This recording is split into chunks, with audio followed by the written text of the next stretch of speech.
Sí, muy bien, Roger, exactamente, así es. Solamente tenemos que recordar algo. El 30%, o sea, una tercera parte de la Biblia es escatología, es profecía. Una tercera parte de la Biblia trata con el futuro. Y Dios tiene desde luego una razón, porque no hay nada que Dios haya hecho sin ninguna razón. Todo lo que ha creado Dios le sirve y lo usa. Fue precisamente para poder advertirnos, alertarnos, pero como lo vamos a ver en esta mañana, principalmente Jesús lo hace para que podamos nosotros corroborar, comprobar su deidad. Y eso Jesucristo, vamos a ver algunos pasajes, lo repite continuamente.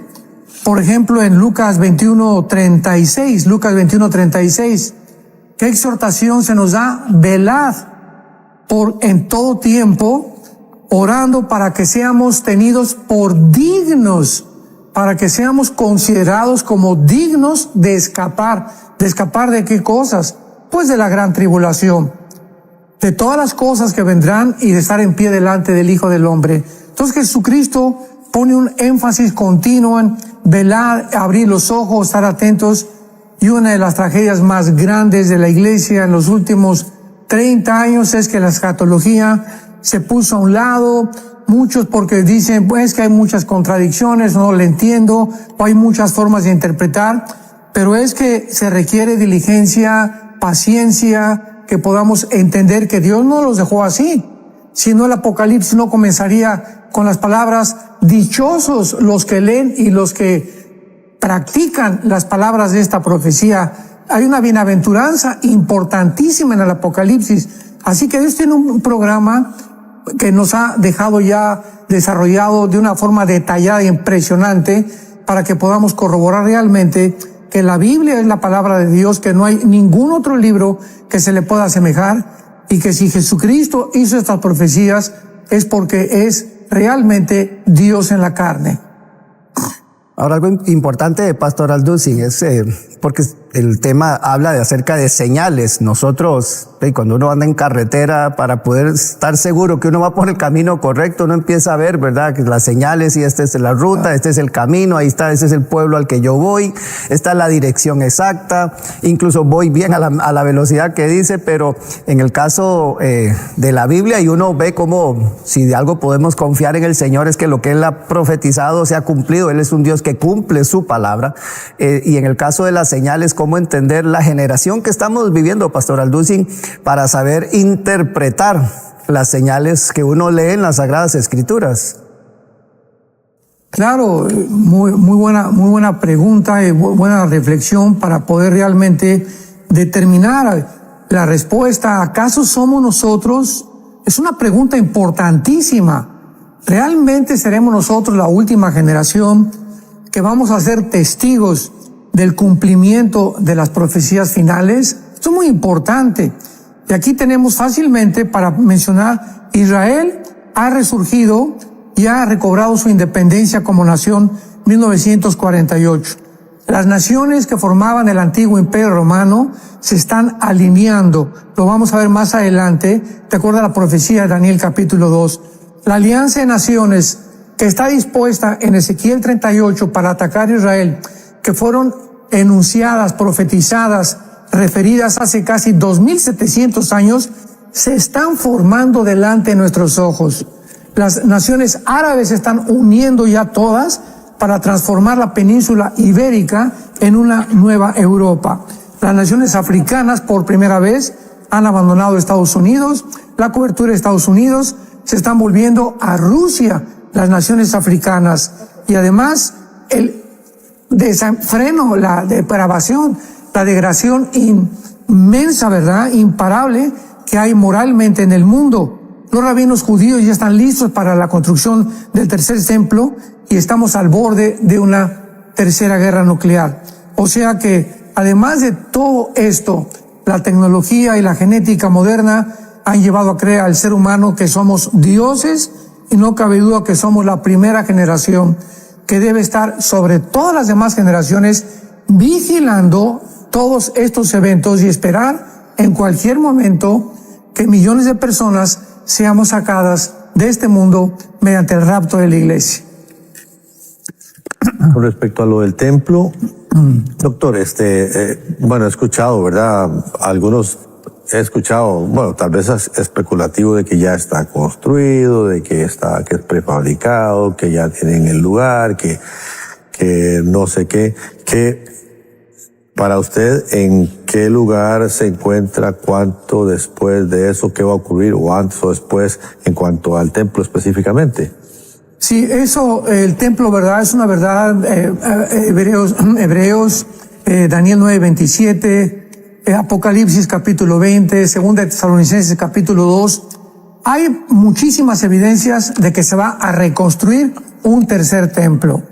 Y claro que, como dice Jonás, la pregunta es cuándo, cómo, en dónde, por quiénes, va a ser igual que el antiguo templo, etcétera, etcétera. Son las preguntas que tenemos que contestar.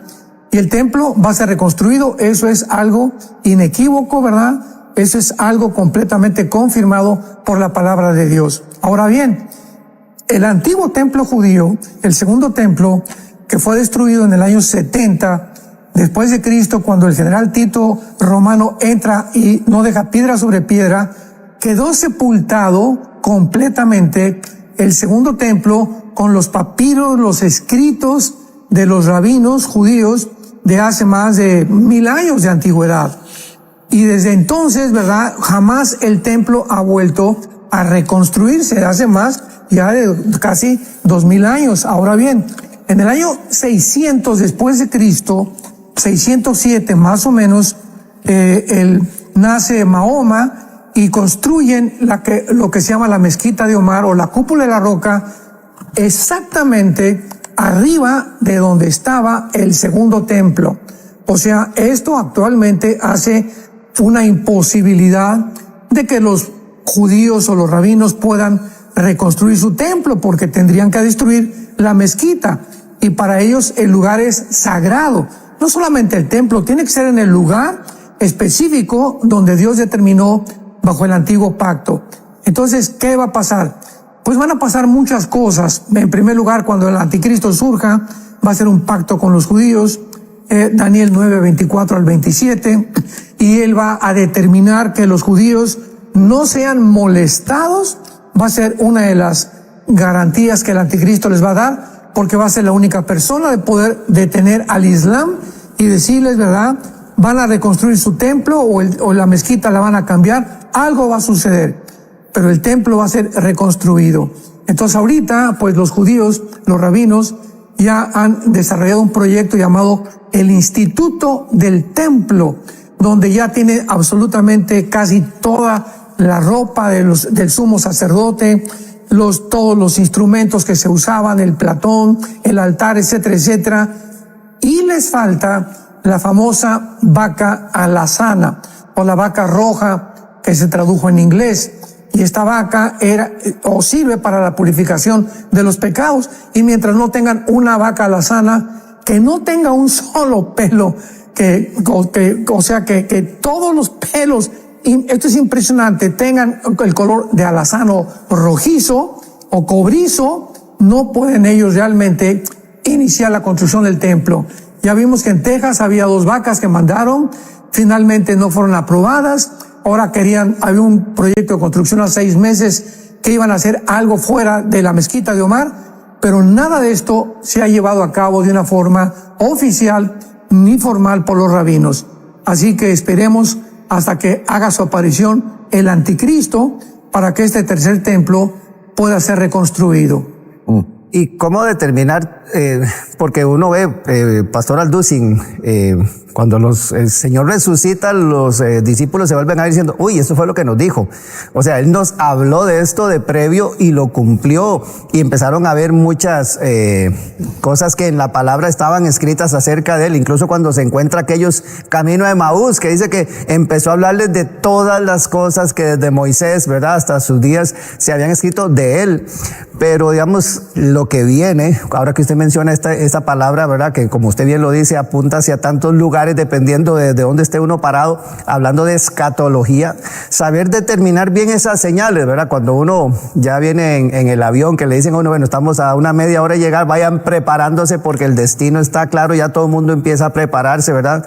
Pero la gente como que de pronto hay señales, pero a veces como que dicen, no, será, no será, le creo, no le creo, tantas posiciones. ¿Cómo determinar bien, digamos, de lo que ya pasó a lo que estamos nosotros por ver hacia el futuro? ¿Cómo determinar la realidad o veracidad de estas señales, Pastor Alducin?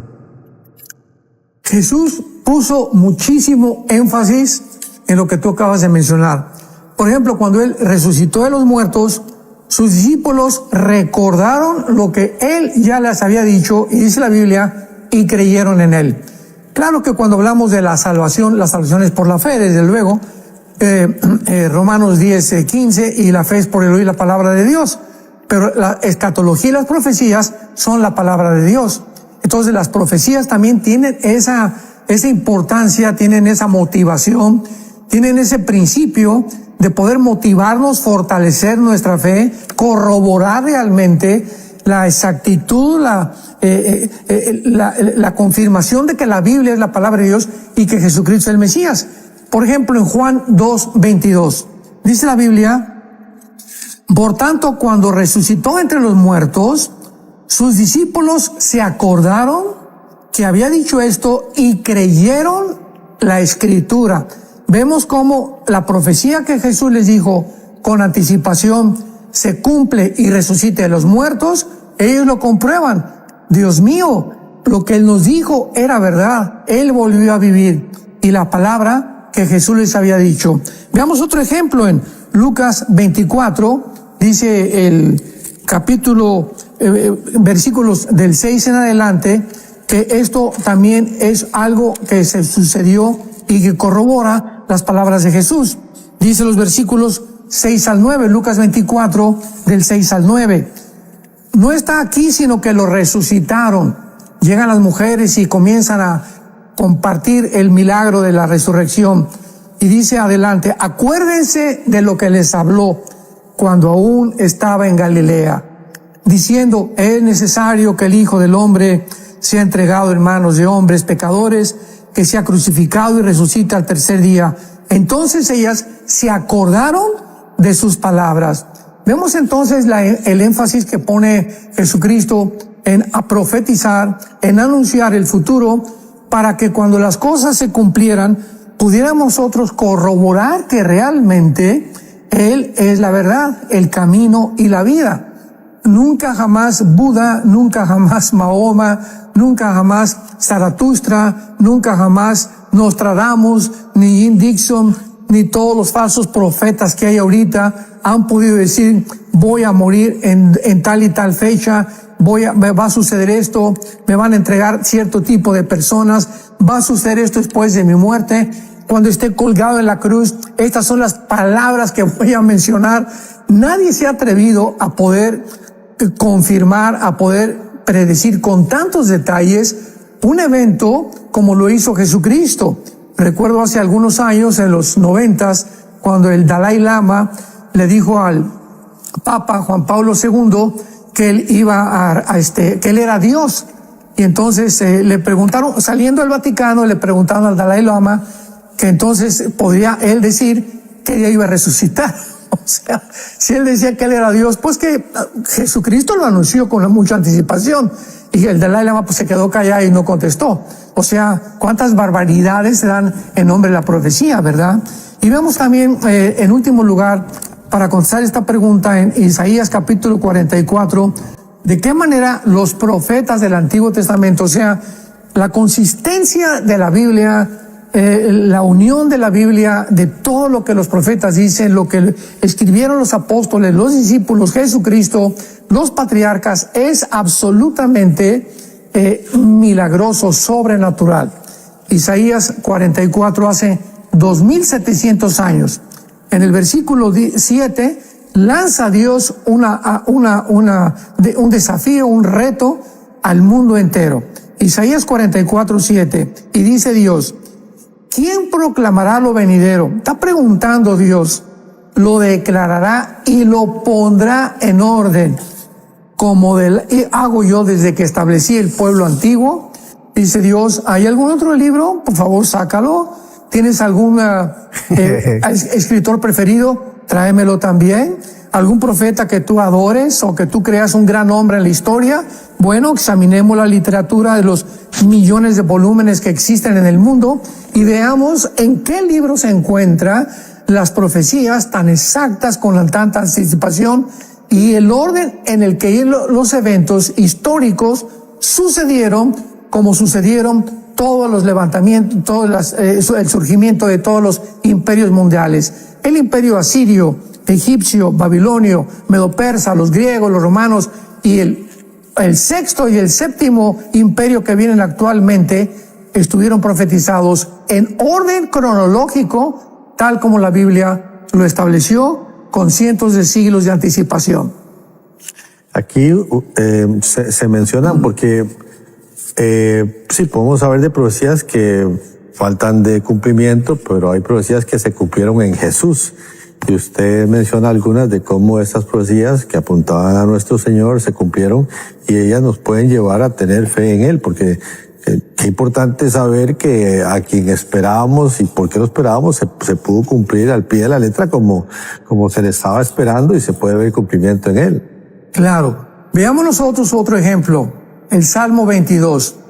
1000 años antes de que Cristo fuera puesto en la cruz. 1000 años antes de Jesucristo pudiera llevar a cabo su obra de redención. Ya estaba escrito por el profeta David, porque David fue profeta, sacerdote y rey. Cumplió los 3 ministerios que estaban prohibidos para ninguna persona. Había un sacerdote, había un profeta y había un rey. Pero David es el único individuo en el Antiguo Testamento que cumple los 3 ministerios, lo mismo que cumplió Jesucristo. Jesucristo fue profeta, fue rey, el rey fue sacerdote, el sumo sacerdote. Pero David escribe 1000 años antes en el Salmo 22. Las palabras 1000 años antes, o sea, 700 años antes de que Isaías también lo profetizara, que Jesús iba a pronunciar en la cruz. Dios mío, ¿por qué me has desamparado? ¿Por qué estás tan lejos de mi salvación? Más adelante dice, versículo 14, he sido derramado como aguas, mis huesos se descoyuntaron. Todo esto, enfatizo, repito, sucedió en la muerte de Cristo. Mi corazón fue como cera, derritiéndose en medio de mis entrañas. Como un tiesto se secó mi vigor y mi lengua se pegó a mi paladar y me han puesto en el polvo de la muerte. Una vez me preguntaron que si la Biblia declaraba o mencionaba cuál era la causa por la cual Cristo murió, de una forma médica, de una forma científica. Entonces no murió de asfixia, porque regularmente los crucificados les rompían los meniscos de las rodillas para que el cuerpo se colgara y entonces el diafragma ya no pudiera respirar. Y si no habían muerto después de estar varias horas crucificados, finalmente los romanos los remataban para que murieran asfixiados. Sin embargo, esto es increíble, en Cristo no sucedió esto, que todo lo que le hacían a los demás cientos de crucificados no sucedió con Cristo, porque estaba profetizado en Deuteronomio que no le iban a romper ningún hueso. Entonces, cuando el centurión romano se acerca a la cruz y ve a Jesucristo, él era experto en las muertes y él determina que ya estaba completamente muerto, pero no le rompe los meniscos, sino que agarra la lanza y de la izquierda a la derecha lo atraviesa de lado. Y Juan el apóstol escribe en su evangelio, vi salir una gota de sangre con agua de su costado. Entonces, de acuerdo a la cardiología moderna, es a lo que voy, se corrobora que el corazón está envuelto por una capa que se llama el pericardio. Y cuando el pericardio se rompe, entonces podemos observar el fenómeno de la sangre mezclada con agua, que fue la que le salió del costado a Jesucristo, demostrándonos este aparentemente simple hecho que científico que Jesucristo muere, ¿verdad?, cuando el corazón le explotó dentro de él. ¿Cuál fue la causa que mató a Cristo? No fue la asfixia, no fue el desangramiento. Jesucristo murió de dolor moral. Cuando el pecado tuyo y mi pecado fueron puestos sobre su persona, le explotó el corazón de dolor. Fue tan grande el dolor que nadie lo pudo ver. Simplemente se confirmó con la mezcla de sangre con agua. Y fue lo que dice el Salmo 22, 1000 años antes de la cardiología. Mi corazón fue como cera. O sea, se derrite completamente el corazón y se mezcla la sangre con el agua.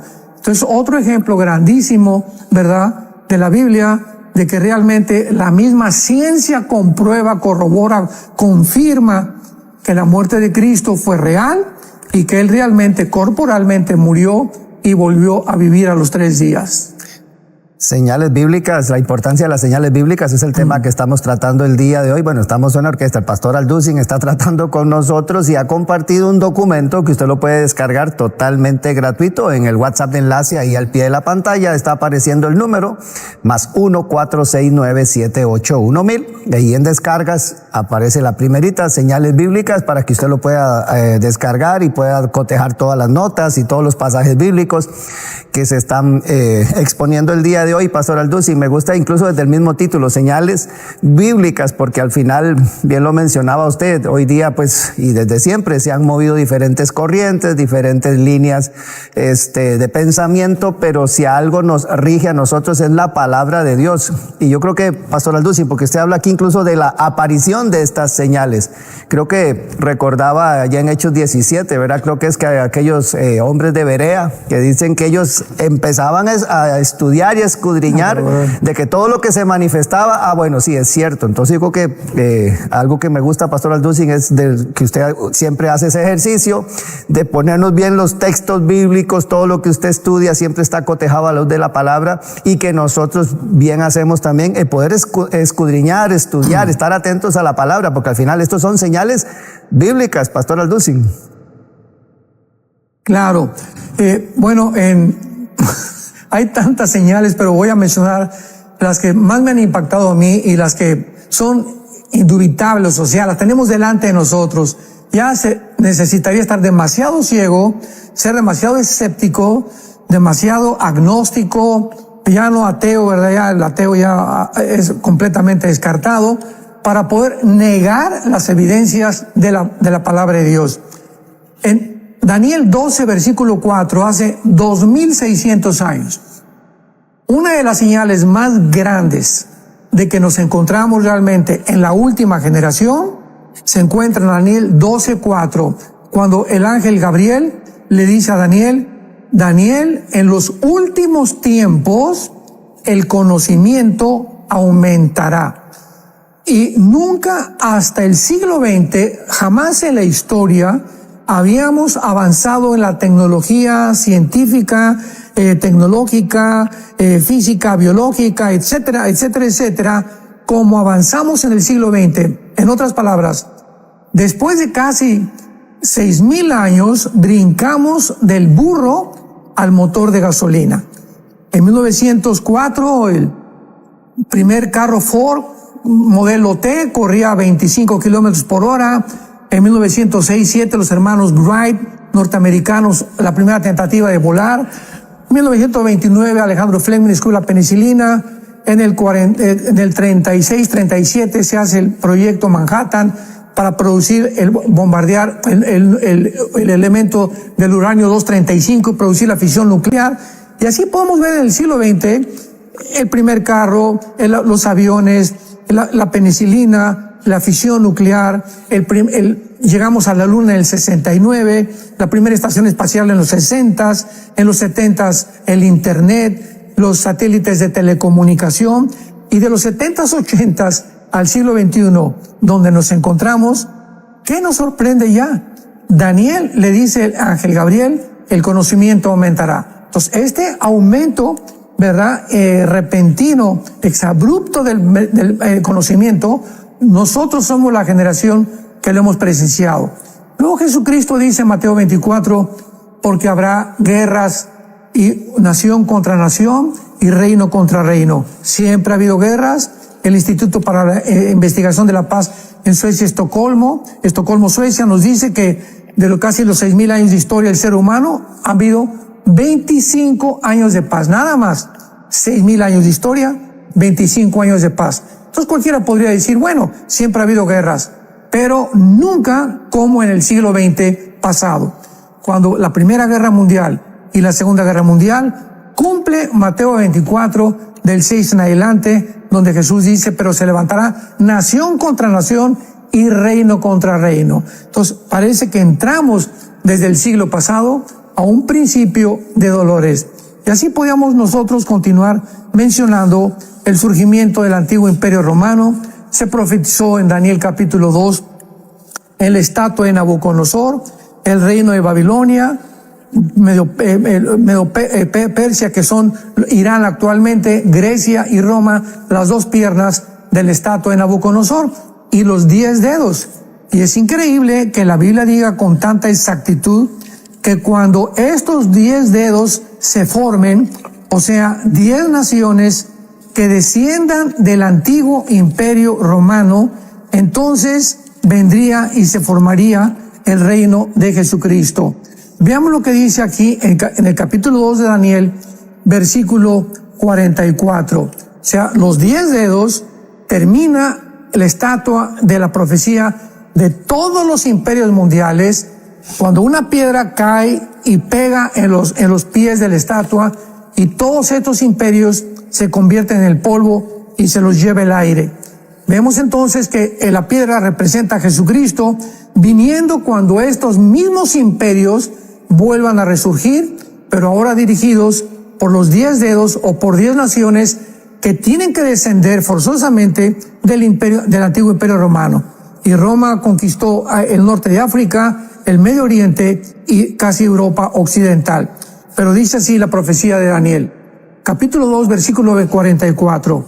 En los días de estos reyes, o sea, de los 10 dedos, pongamos atención, en los días de estos reyes, el Dios del cielo levantará un reino que no será jamás destruido. En los días cuando estos 10 naciones se unan para gobernar el mundo y después se le entregarán el poder al anticristo, de acuerdo a Apocalipsis 17 del 10 en adelante, vendrá Jesucristo. El reino de Jesucristo, nadie lo desmenuzará y permanecerá para siempre. De la manera que viste del monte que fue cortada una piedra, no con mano, la cual desmenuzó el hierro, que es Babilonia, el bronce, que es Medo-Persia, el barro, que es Grecia y Roma, la plata y el oro, el gran Dios ha mostrado lo que ha de acontecer en lo porvenir. O sea, de la misma forma que estos imperios fueron derribados, Dios nos está diciendo, antes de que mi hijo venga, volverán a formarse estos imperios. Babilonia es Siria e Irak, Medo-Persia es Irán, que está delante de nuestros ojos, Grecia y Roma y las naciones de Roma y Europa que están a punto de converger otra vez en una unión más fuerte con el Medio Oriente, y es cuando viene Jesucristo. Y así podríamos surgir con el enfoque del Medio Oriente que se ha dado, porque la Biblia dice en Zacarías 12, versículo 2, que cuando todas las naciones se junten contra Jerusalén, estaremos en el tiempo a punto de la Tercera Guerra Mundial. Así que estamos en un mundo maravilloso, un mundo peligroso al mismo tiempo, un mundo incierto, un mundo confundido, donde ya no sabe la gente, los políticos, los filósofos, ya la biología, la genética, la ciencia no es ciencia, es ciencia ficción. Estamos en ese punto crucial de la historia bíblicamente, para que cuando veamos estas señales, otra vez la advertencia de Jesucristo, pongamos atención, porque repito, ya no se sabe estas señales, ni lo que está pasando, ni la relación que tiene con la Biblia. Y cuando vemos esto convergir, estamos a punto ya de que Jesús venga por nosotros. Sí, menciona usted aquí el enfoque mundial que lo estamos viendo hacia el Medio Oriente, ¿verdad? Es como que naciones que a veces nada que ver con lo que está pasando tan lejos, ¿verdad? Se pronuncian, están queriendo entrar a opinar o a, o sea, el tema de Israel, usted lo menciona como el reloj, como un mapa, era un mapa mundial, lo pone aquí como el centro principal del mapa mundial, y lo estamos viendo. Ayer, creo que aquí, o ayer o antier, querían impedir unos manifestantes la entrada a una sinagoga, ¿verdad? Y te iban a tener su celebración, y hubo toda situación muy difícil aquí en Estados Unidos. Vemos cómo el tema de Israel, Medio Oriente está pero tan caliente, hasta ciudades y países que yo digo que no tenemos nada que ver, no debiéramos tener como nada que ver, pero el tema está caliente, como tú dices. Y cuando comenzó otra vez la atención mundial a centrarse en el área geográfica que la Biblia dice donde va a tener lugar la Tercera Guerra Mundial, que es el Medio Oriente. ¿Cuándo volvió la atención mundial a centrarse otra vez en el Medio Oriente?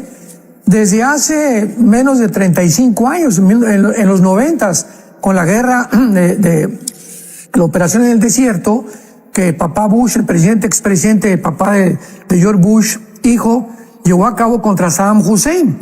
Antes de 1991-92, que fue esta guerra, pues el Medio Oriente, ¿verdad? Pues se descubrió el petróleo, hay una guerra, Irán secuestró a algunas personas también de la embajada estadounidense ahí en Teherán, pero con la guerra de Saddam Hussein, el mundo entero regresa otra vez al Medio Oriente. Yo lo recuerdo tan bien que estaba yo en un seminario teológico que me invitaron a compartir a los estudiantes, y comencé a hablarles de estas profecías. Y cuando mencioné la palabra Irak, me acuerdo que uno de los estudiantes me preguntó que si Irak era una medicina. O sea, ni siquiera habían oído la palabra de Irak, o sea, no era tan conocida como es ahorita Irak, o como es ahorita Estonia o Lituania o Suecia o los países del Báltico, ¿verdad? O las nuevas naciones, Croacia, etcétera, etcétera. Entonces, el Medio Oriente vuelve a resurgir a finales del siglo XX, y en este siglo XXI, pues toda la atención ahorita con esta invasión de Hamas el 7 de octubre del siglo pasado, invadiendo a Israel, matando más de 1,200 personas, etcétera, etcétera, que ahorita está a un punto de hervir el Medio Oriente, está a punto de desbancar el dólar, porque ya Arabia Saudita se quiere unir con China y con Arabia y con Rusia, y con Irán para formar otro modelo de moneda para comprar el petróleo, y ya no con dólares. Estamos en un punto tan crucial de la historia y tan importante que pasar desapercibidas todas estas cosas sería una necedad, sería una tontería. Y Cristo nos volvería otra vez a exhortar, como en Mateo 16 lo hizo a los fariseos. Oigan ustedes, Mateo 16 del 1 al 4, ven las señales de los cielos, y ven cuando el cielo se junte, los arreboles se reúnen, y claro que pronostican, va a llover.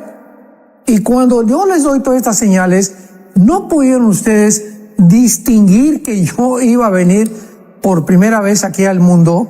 Todos los profetas hablaban de la primera venida de Cristo y de la segunda venida de Cristo. Todo en la semana 70 es una exactitud matemática para profetizar cuándo exactamente Cristo iba a venir cronológicamente. Y lo mismo nos hace Cristo a nosotros, y es lo más seguro, ¿verdad?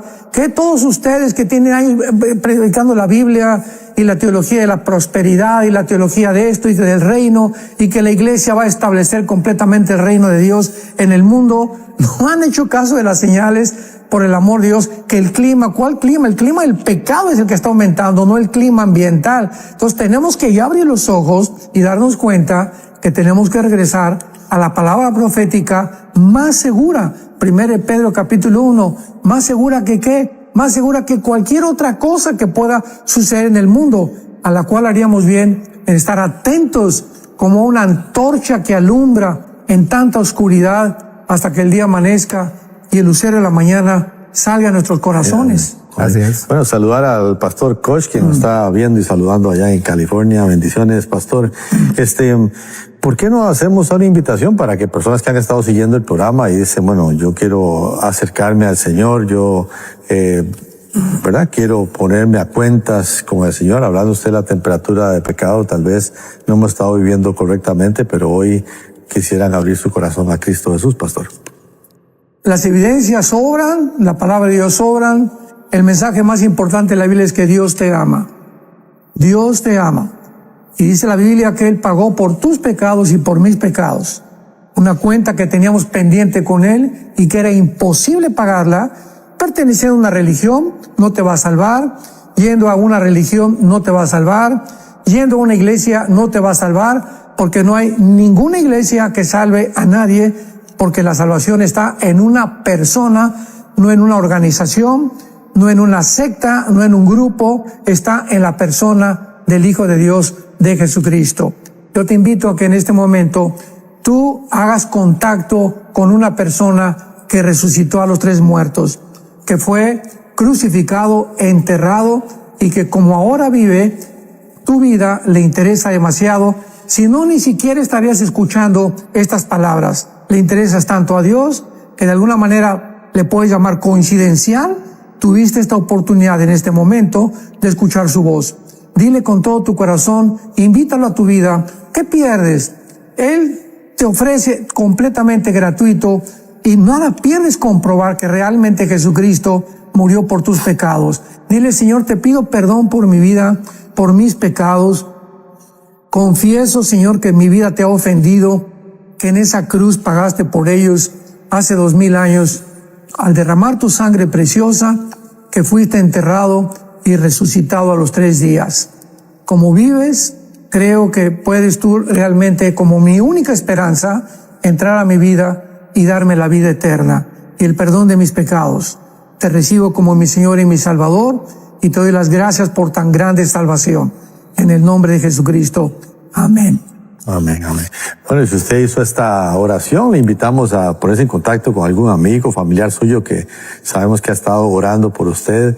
Involúcrese en un lugar donde usted pueda aprender, vaya a una iglesia donde usted pueda aprender más del Señor. También en Enlace Plus tenemos mucho material para los nuevos en el Señor, que puedan aprender lo que Dios espera de usted. Así es que, bueno, felicitaciones y también nos puede contactar a nosotros y le haremos llegar alguna información importante.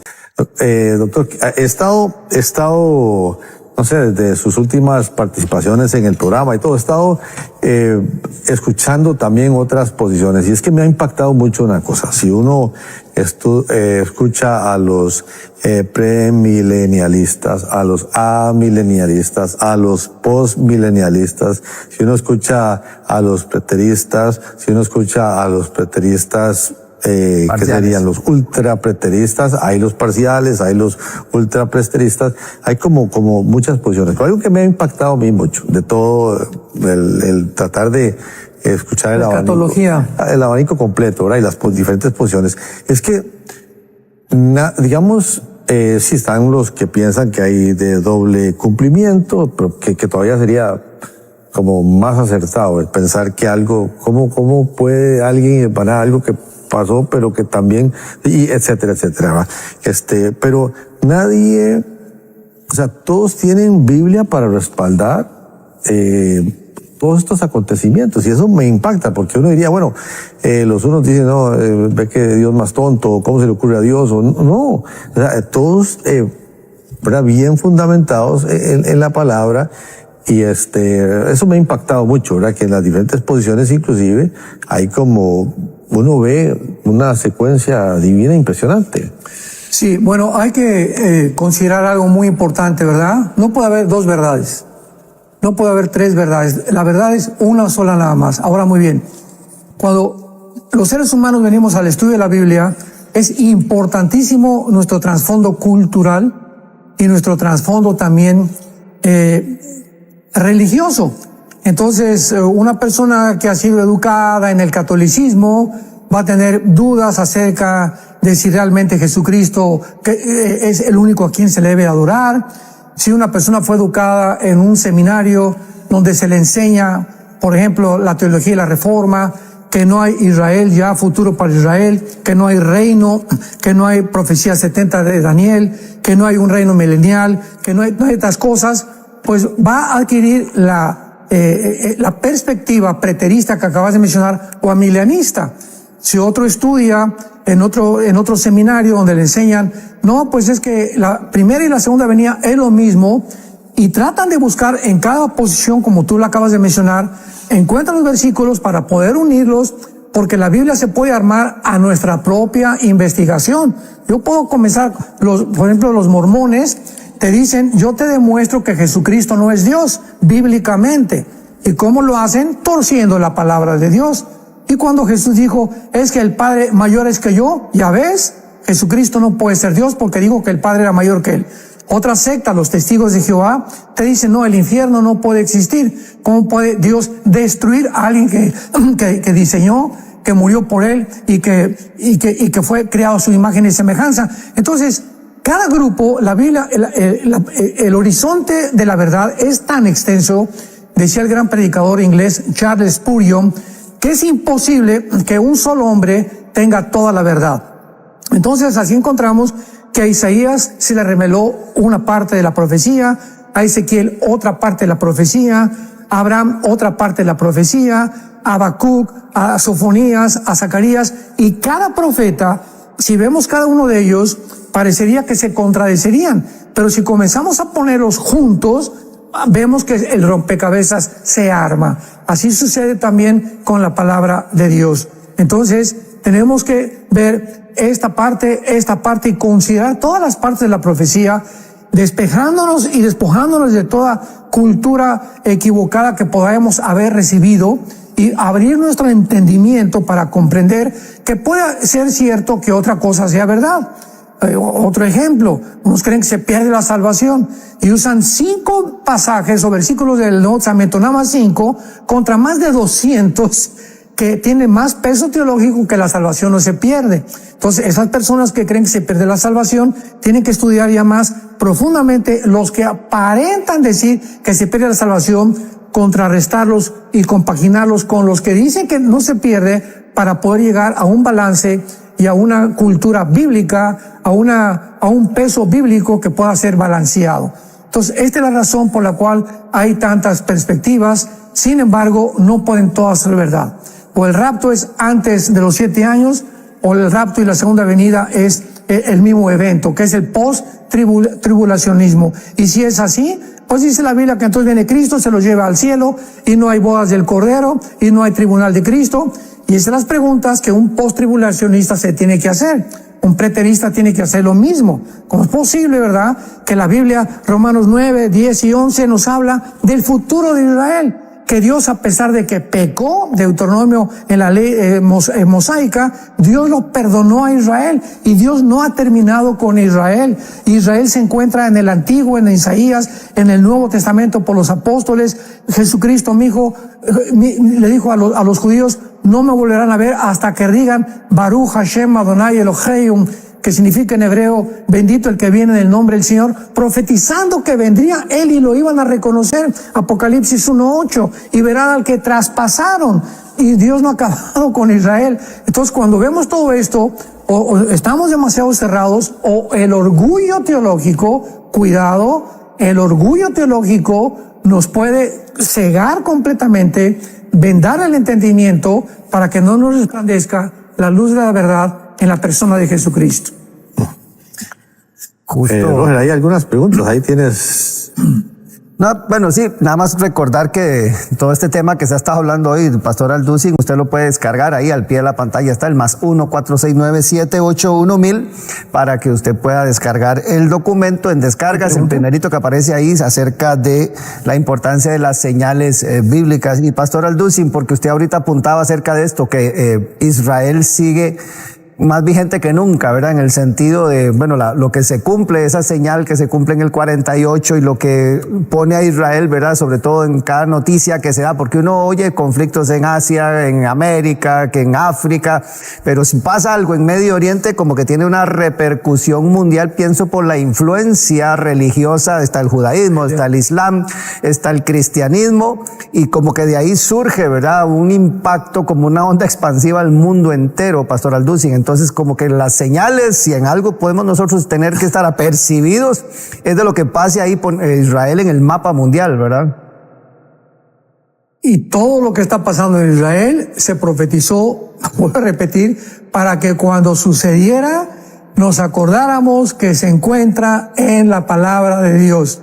Lo mismo que cuando Jesús hizo milagros, para que se acordaran cuando sucediera que Él lo dijo con anticipación.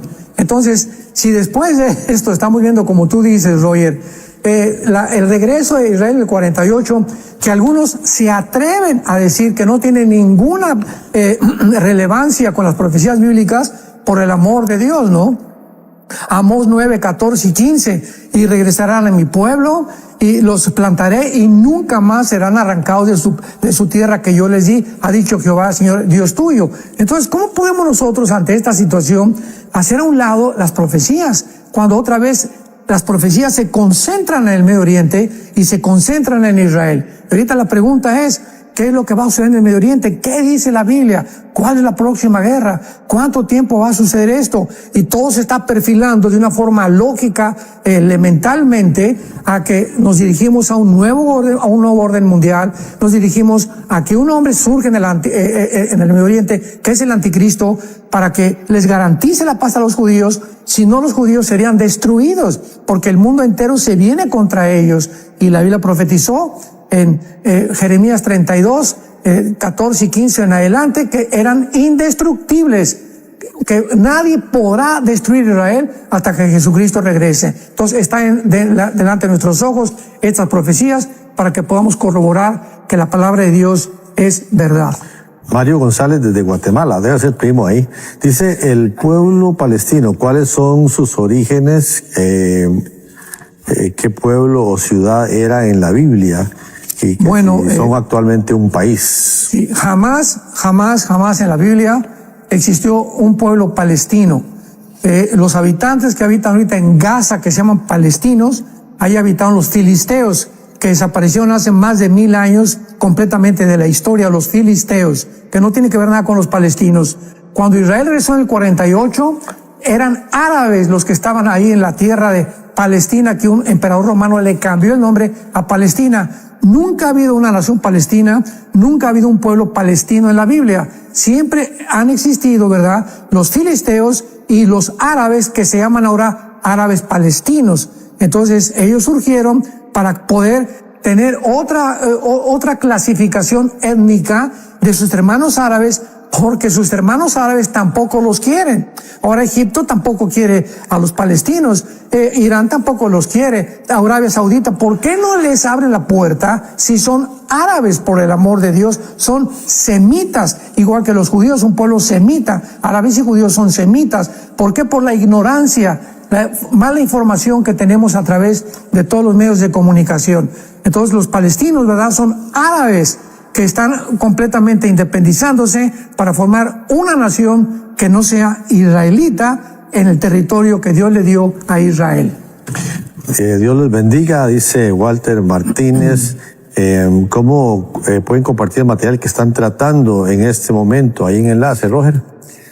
Así, los compañeros ya me van a poner ahí al pie de la pantalla el número de WhatsApp, más 1-469-781-1000. Eso es el número que ya usted lo tenga ahí, es muy fácil, y usted pone hola, el asesor virtual le va a desplegar unas opciones, y en del menú usted pone, creo que está como a la mitad del menú de descargas, la primera, el que aparece ahí, que va a ser de las señales bíblicas, es la que usted descarga y tiene todo este material con textos bíblicos y el resumen de lo que el pastor Alducin ha compartido el día de hoy. Es muy sencillo, Jonás.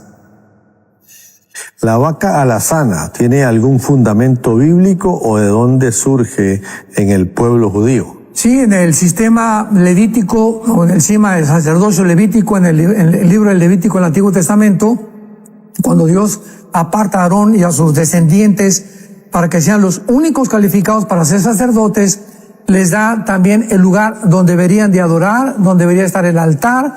Todos los detalles los da Dios. Dios no le deja ninguna opción a ningún ser humano para que nosotros determinemos cómo adorarlo. Entonces, una de las sacrificios era la vaca alazana, que era para la purificación de los pecados de la nación de Israel. Alguien preguntaba, se me perdió ahorita, pero que la opinión que usted tiene con respecto al diezmo, que si ahora en el nuevo pacto es obligatorio como era en la ley. ¿Es qué? Que si era obligatorio, que si es obligatorio el diezmo como lo era en la ley. Bueno, el diezmo era bajo la ley, era indefectiblemente, o sea, a fuerza diezmarás. Cuando llegamos al Nuevo Testamento, que comienza con el libro de los Hechos, porque los 4 evangelios están bajo la ley. Hasta el libro de los Hechos entramos, Hechos 2, al Nuevo Testamento. De ahí en adelante jamás se vuelve a mencionar. Y ahora en 1 Corintios 16, el apóstol Pablo habla claramente, ¿verdad? Cada quien traiga como propuso en su corazón. 1 Corintios 9, 2 Corintios 9, 1 Corintios 16. Cada quien aparte, según haya prosperado, iría a la iglesia. Entonces, si en el Antiguo Testamento fue el 10%, pues ahora es el 15, el 20, o sea, ya Dios no nos limita. Dar exactamente el 10% es muy legalista. Da conforme a tu corazón. Dios, Señor, que hay personas que dan el 50% a la obra de Dios. Entonces, pues ya no hay algo obligatorio, porque ahora ya estamos bajo la ley de Cristo. Entonces ya no se nos obliga. Cada quien dé como propuso en su corazón, porque Dios ama al dador alegre.